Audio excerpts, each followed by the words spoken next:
Hello everyone, চলো আজকে তোমাদেরকে দেখাই জবা গাছ বসানো। আমি নার্সারি থেকে এনেছিলাম 4 রকমের জবা গাছ ও একটি আঙুর গাছ। আমার আগে থেকেই মাটি তৈরি করা ছিল, তার মধ্যে আমি একটু নিমের খোল মিশিয়ে দিয়েছিলাম আর তার সঙ্গে যে কোনো ফাঙ্গিসাইড আমি এখানে সাব ব্যবহার করেছি। এরপর সাবধানে নার্সারির প্যাকেট থেকে গাছটি বার করে নিলাম।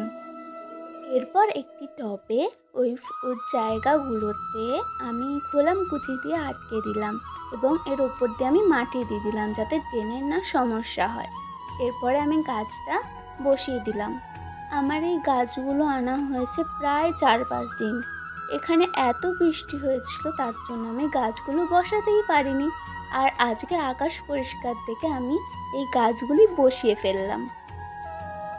বন্ধুরা, আমি তো নতুন বাগানি, আমার সমস্ত ভুল ত্রুটি আপনারা ক্ষমা করবেন। আমাকে একটা লাইক এবং সাবস্ক্রাইব করে মোটিভেট করবেন যাতে আমি আরও সুন্দর সুন্দর ভিডিও আপনাদেরকে উপহার দিতে পারি। তো দেখুন আমার এখানে গাছ রেডি।